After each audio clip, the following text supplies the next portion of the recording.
We keep him because he's cute. We fear him because he's silent.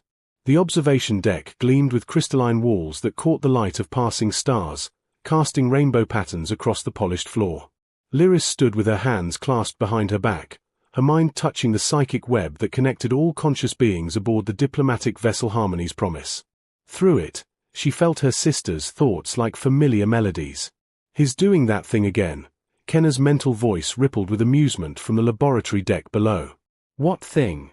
Zara responded, her consciousness sharp with military precision even during her off-duty hours.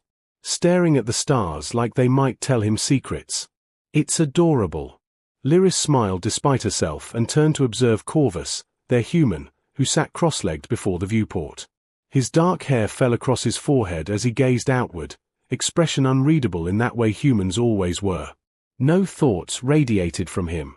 No emotions colored the psychic space around him. He was a void, a beautiful, exotic void. "Come, Corvus," Lyris called aloud, using the spoken language that felt clumsy on her tongue. Humans couldn't hear thought speech, so spoken words were necessary, like calling a pet. He turned immediately, and those strange, single-toned eyes met hers.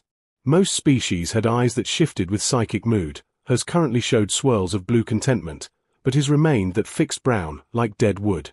Yet somehow warm. Corvus rose gracefully and approached, moving with an athlete's economy. He'd been with them for 3 cycles now, acquired from a border station where humans sometimes sold their own kind for passage money. The practice disgusted Lyris, but she couldn't deny Corvus had been a wonderful addition to their household. "He moves well for something without a mind," Zara observed through the web, watching through Lyris's eyes. "Good muscle structure. I've been studying his biology," Kenna added. "Fascinating creature. Primitive neural structures, but the physical form is remarkably efficient." Corvus stopped before Lyris, standing patiently. She reached out and straightened his collar, a gesture of affection she'd seen humans exchange, though she suspected he didn't understand its meaning. His warmth radiated through the fabric, so different from her own cooler temperature. "Such a good companion," she murmured. Through the web, her sister's agreement hummed like approving chords.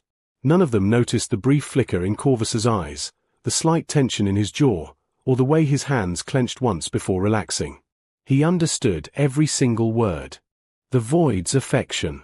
The ship's garden biodome was Lyris's sanctuary, a place where bioluminescent flowers responded to psychic energy, blooming brighter when she was happy, dimming when melancholy touched her thoughts. Tonight they glowed soft amber, the color of quiet contemplation. She sat on the curved bench, a datapad in her lap displaying the latest treaty negotiations. As heir to the Celestial Accord, her responsibilities weighed heavily. Through the psychic web, she felt the expectations of her entire house pressing against her consciousness. Footsteps whispered across the moss. Corvus appeared carrying a tray with her evening tea, the jasmine blend she favored. He'd learned her routines with remarkable precision for a creature supposedly incapable of complex thought. "Thank you," she said, gesturing to the space beside her. He set the tray down and settled onto the bench, maintaining a respectful distance. The flowers around him remained unchanged. They couldn't read him, just as no one could. That absence should have disturbed her, but instead Lyris found it peaceful. Around Corvus, there was no pressure to project confidence, no need to guard her thoughts. She sipped her tea, surprised to find it perfectly prepared. "You're very attentive," she said, more to herself than him. "She's talking to it again." Kenna's amused thought drifted through the web from somewhere in the ship. "Leave her alone," Zara responded. "Everyone needs companionship. Even if his is limited." Lyris ignored them, closing off that part of her mind. In the silence, she began reading aloud from her datapad, a diplomatic philosophy text. She developed this habit. Corvus seemed to enjoy the sound of her voice, and it helped her process complex ideas. "The essence of peace is understanding that all minds are one mind," she read. "Through the web, we transcend individual limitation." She paused, glancing at him. "Though I suppose you'll never know that unity, will you?" Something flickered across his features, too quick to identify. Then he did something unexpected. His hand moved slowly, deliberately, until it rested near hers on the bench. Not touching, but close. An offering. Lyrissa's breath caught. The gesture felt intentional, meaningful. Don't be foolish, she chided herself. He's just mimicking behavior he's seen. But when she placed her hand over his, feeling the warmth of his skin, the calluses on his palm, something shifted in her chest. His fingers curled gently around hers, and his eyes, those unchanging brown eyes, held hers with an intensity that made her feel seen in a way the psychic web never had. "Corvus," she whispered. Through the ship, her sisters felt her emotional spike, confusion, warmth, something dangerously close to longing. "Lyris?" Kenna's concern rippled through the web. "What's wrong?" "Nothing," she sent back quickly, withdrawing her hand from Corvus's. Her cheeks flushed purple with embarrassment. "I should return to my duties." She stood abruptly, but her heel caught on the bench's edge. Lyris stumbled forward, datapad flying from her grasp. Strong hands caught her waist, steadying her with perfect precision. Corvus had moved faster than she'd thought possible, and now held her with a gentleness that contradicted his obvious strength. Their faces were close, close enough that she could see the fine details of his expression. And in his eyes, she saw understanding. Clear, unmistakable comprehension. "Impossible." "Thank you," she breathed, stepping back. Her hearts hammered in double time. Corvus nodded once, retrieved her datapad, and handed it to her. Then he stepped back to his previous position, expression neutral once more. Lyris fled the garden, her mind spinning. Behind her, Corvus remained standing among the unchanging flowers, and allowed himself the smallest smile. The attack began without warning. Lyris was reviewing star charts in the command chamber when the first wave hit. It felt like reality itself shrieking, a psychic frequency so overwhelming, so saturated with distilled fear and anguish, that her mind simply shattered under the weight. She collapsed, aware of her body hitting the floor but unable to control it. Through the web, she felt hundreds of minds across the ship experiencing the same terror. Kenna's brilliant consciousness fragmenting into panic. Zara's disciplined thoughts dissolving into primal horror.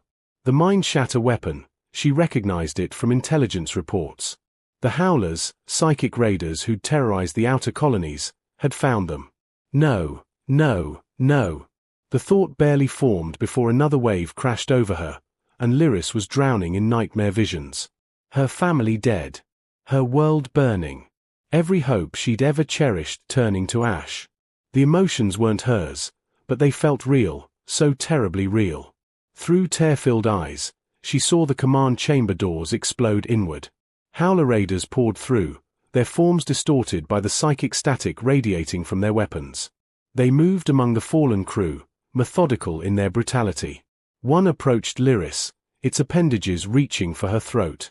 She couldn't move, couldn't think, could only feel the crushing weight of manufactured despair. Then the raider's head snapped sideways with a sickening crack. Lyrissa's swimming vision focused slowly. Corvus stood over the fallen raider, holding a maintenance tool like a primitive club. His expression was one she'd never seen before, cold, focused, and absolutely furious.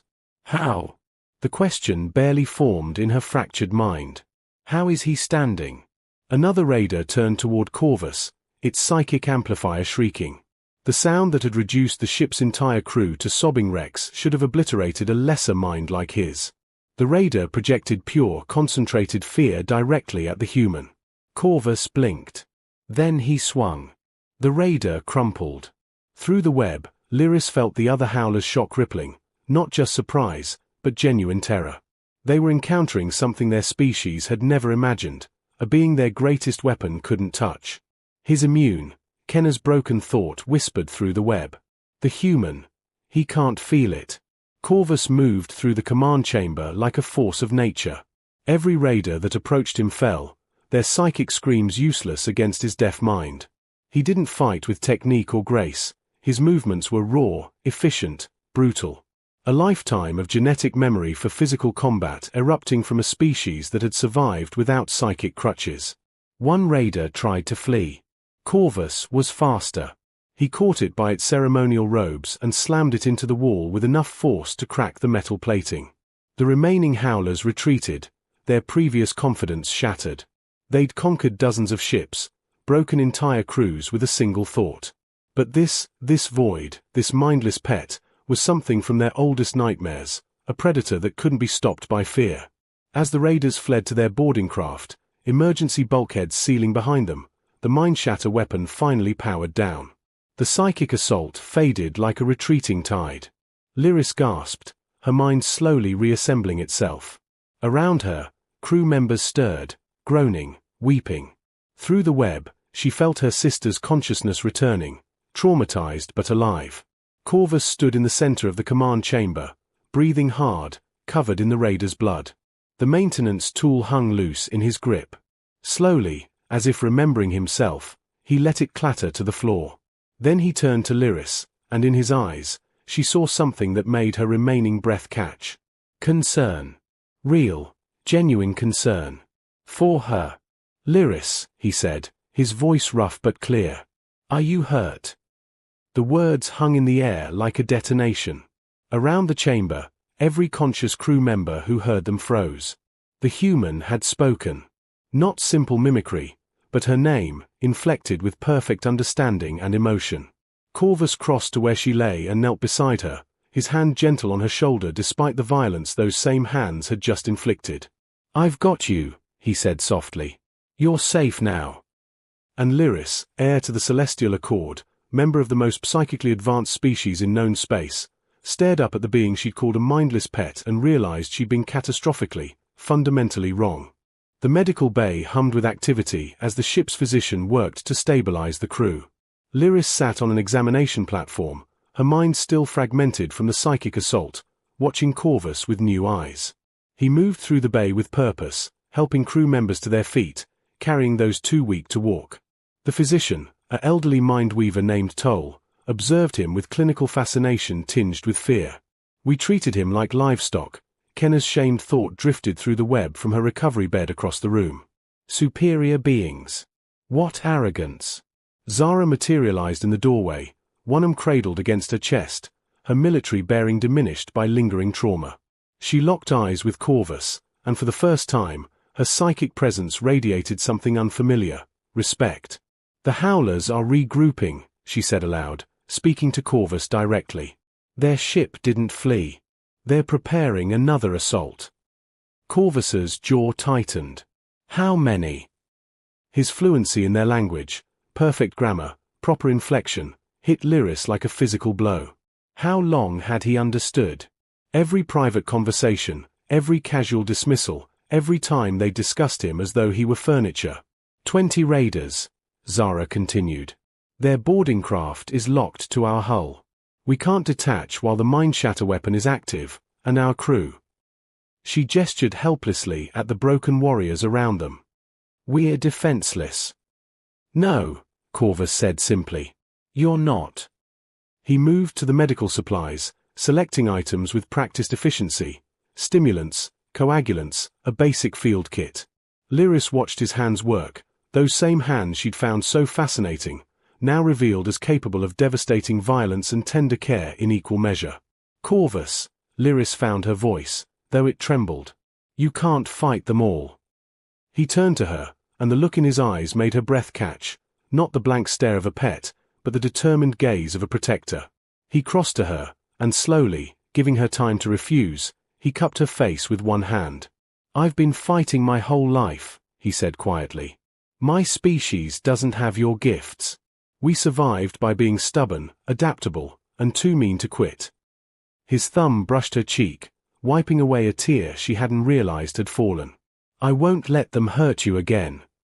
The intimacy of the gesture, the raw emotion in his voice, overwhelmed her. Through the web, she felt her sister's astonishment, and beneath it, understanding. He loves her, Kenna's thought whispered. Truly loves her. Corvus released Lyris reluctantly and turned to Zara. Where's your armory? You can't use our weapons, Zara said. They're psychically activated. Then I'll use theirs. The boarding tunnel shook as the Howlers began their second assault. Corvus moved toward the sound while the crew could only watch. Lyris tried to stand, to follow, but Toll held her back. Through the ship's internal sensors, routed through the psychic web, they witnessed what happened next. Corvus entered the boarding tunnel alone. The confined space echoed with the Howler's psychic war cries, frequencies that would have reduced any normal being to catatonia. Corvus walked through them like walking through fog. The first raider that emerged met Corvus's fist. The human had picked up a fallen energy pike, and he wielded it with brutal efficiency, using the weapon's weight rather than its psychic functions. But it was his ferocity that truly devastated them. Humans, Lyris realized, had evolved as persistence hunters. They didn't need to be the strongest or fastest, they just needed to never, ever stop. Corvus didn't stop. Each time a raider fell, he took their weapon.